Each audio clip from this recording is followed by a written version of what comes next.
Good morning students. GST जो paper है उसमें जो अपना चैप्टर चल रहा है वो है पूर्ति, सप्लाई। क्योंकि जीएसटी का कर निर्धारण मुख्य रूप से निर्भर करता है कि पूर्ति, चाहे वो माल की हो और चाहे सेवा की हो। अब यहाँ पर अगर कोई व्यापारी एक से ज़्यादा वस्तुओं का बिजनेस करता है या एक से ज़्यादा प्रकार की सेवाएं देता है तो उसमें संयुक्त और मिश्रित पूर्ति का प्रश्न उत्पन्न होता है। कंपोजिट सप्लाई और मिक्स सप्लाई, इन दोनों में फ़र्क है, कुछ समानताएं भी है, कुछ फ़र्क भी है। तो सबसे पहले अपन ये देखें कि कंपोजिट सप्लाई से क्या मतलब है। कंपोजिट सप्लाई से मतलब है कि कर योग्य व्यक्ति द्वारा किसी प्राप्तिकर्ता को दी गई कोई पूर्ति से है जो माल या सेवाओं या दोनों के दो या अधिक कर योग्य पूर्ति से मिलकर बनी है और उनका कोई एक समूह, ऐसा समूह है जिन्हें कारोबार के साधारण क्रम में एक दूसरे के साथ संयोजन में प्राकृतिक रूप से बांधा गया है या पूर्ति किया गया है। इनमें से एक मुख्य पूर्ति है। ये जो प्रिंसिपल सप्लाई है उसमें से एक वस्तु की या एक सेवा की मुख्य पूर्ति है। तो जब अपन संयुक्त पूर्ति का निर्धारण करेंगे तो पहले ये देखें कि प्रिंसिपल सप्लाई से क्या मतलब है। तो धारा 290 के अनुसार मुख्य पूर्ति की परिभाषा दी गई है। अगर इसको अपन देखें तो इससे आशय ऐसे माल या सेवाओं की पूर्ति से है जिससे किसी संयुक्त पूर्ति के प्रमुख तत्वों का गठन होता है और जिसके लिए अन्य कोई भी प्रकार की पूर्ति उस संयुक्त पूर्ति की सहायक मात्र होती है। यदि माल का परिवहन, बीमा और पैकिंग के साथ किया जाता है तो यहाँ माल की जो पूर्ति है, साथ में पैकिंग है, परिवहन है और बीमा है, ये संयुक्त पूर्ति होगी। लेकिन इसमें माल की जो पूर्ति है वो मुख्य पूर्ति है और जो परिवहन, पैकिंग सामग्री और बीमा है वो उसकी सहायक पूर्तियाँ हैं। मिश्रित पूर्ति क्या है? Mix supply. इससे आशय किसी कर योग्य व्यक्ति द्वारा किसी एकल कीमत के लिए माल या सेवाओं का या उसके किसी ऐसे समूह का जो परस्पर संयोजन से बनाया गया है दो या अधिक पृथक पृथक पूर्ति से है, जहाँ ऐसी पूर्ति में कोई भी संयुक्त पूर्ति नहीं होती है, मुख्य पूर्ति नहीं होती है, सब एक दूसरे की सहायक है, तो वो मिक्स सप्लाई कहलाएगी। संयुक्त पूर्ति और मिश्रित पूर्ति में टैक्स लायबिलिटी कैसे निर्धारित होती है, यानी कर की दर क्या लगेगी। यह कर का निर्धारण करने के लिए आप देखिए कि संयुक्त पूर्ति जब होती है, कंपोजिट सप्लाई जब है, दो या अधिक पूर्तियों को समाविष्ट करके की गई किसी संयुक्त पूर्ति को जिसमें से एक मुख्य पूर्ति है, तो ऐसी संयुक्त पूर्ति को मुख्य पूर्ति के रूप में माना जाएगा। तो कर की जो दर होगी वो संयुक्त पूर्ति के कुल मूल्य पर उसी दर से कर लेगा जिस दर से मुख्य पूर्ति की कर की दर है।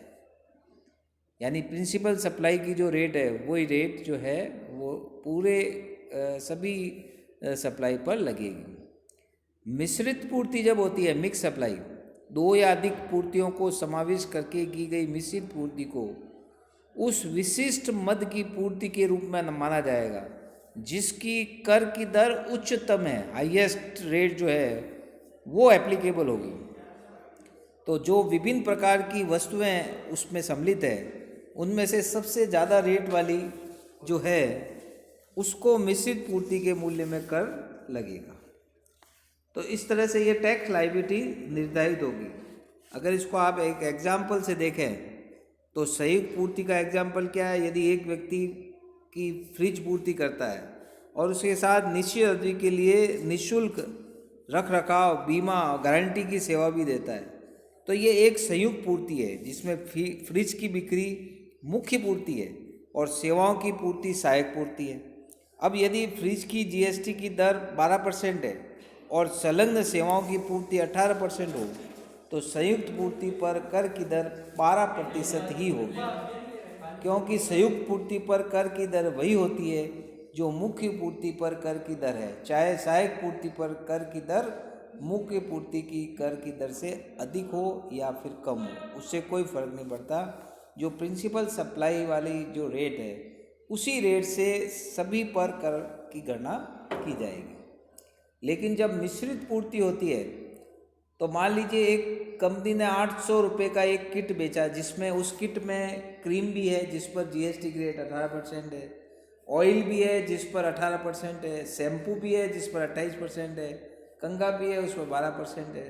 तो अब ये अलग अलग रेट की जो है एक साथ मिश्रित सप्लाई की गई है, तो इसमें जो कर की दर है वो सबसे ज़्यादा, यानी जो 28% वाली रेट है उसके हिसाब से कर की दर लगाई जाएगी। जो 800 रुपये का पूरा किट है उस पर सबसे उच्चतम दर 28% है, उसके अनुसार कर की गणना की जाएगी। तो इस प्रकार कर की दर का निर्धारण इस बात पर निर्भर करता है कि पूर्ति को संयुक्त पूर्ति माना जाएगा या मिश्रित। जब एक से ज़्यादा पूर्तियाँ होती है तो आपको ये देखना ही पड़ेगा वो कंपोजिट है या मिक्स्ड है, क्योंकि उसमें कई समय ये जो पूर्तियाँ ये लगता है कि संयुक्त पूर्ति है, ये लगता है कि मिश्रित पूर्ति है।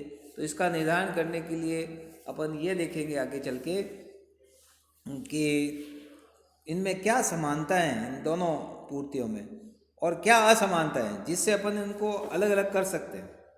तो अगर इनकी समानताएं देखें अपन, सिमिलरिटीज़, संयुक्त एवं मिश्रित पूर्ति में अनेक असमानताएं होने के बावजूद इनमें कुछ समानताएं भी हैं। दोनों ही प्रकार की पूर्तियों में विभिन्न प्रकार की वस्तुओं की पूर्ति होती है। दोनों ही प्रकार की पूर्तियों में विभिन्न प्रकार की सेवाओं की पूर्ति होती है। दोनों ही प्रकार की पूर्तियों में विभिन्न प्रकार की वस्तुओं एवं सेवाओं का कोई भी अनुपात हो सकता है। दोनों प्रकार की पूर्तियों में समूह या मिश्रण में सम्मिलित विभिन्न वस्तुओं या सेवाओं का अलग अलग कीमत का उल्लेख नहीं होता है। एक संयुक्त और मिश्रित पूर्ति में जितनी भी वस्तुएं सेवाएं हैं उनके लिए पृथक पृथक कर की दर होने पर भी संयुक्त अथवा मिश्रित पूर्ति की कुल राशि पर समान दर से कर लगता है। तो ये समानता है इसमें जिनके आधार पर अपन इनको देखेंगे इनमें दोनों, लेकिन असमानताओं के आधार पर इनको अलग अलग किया जा सकता है, जिसको आगे चल कर अपन इसमें देखेंगे।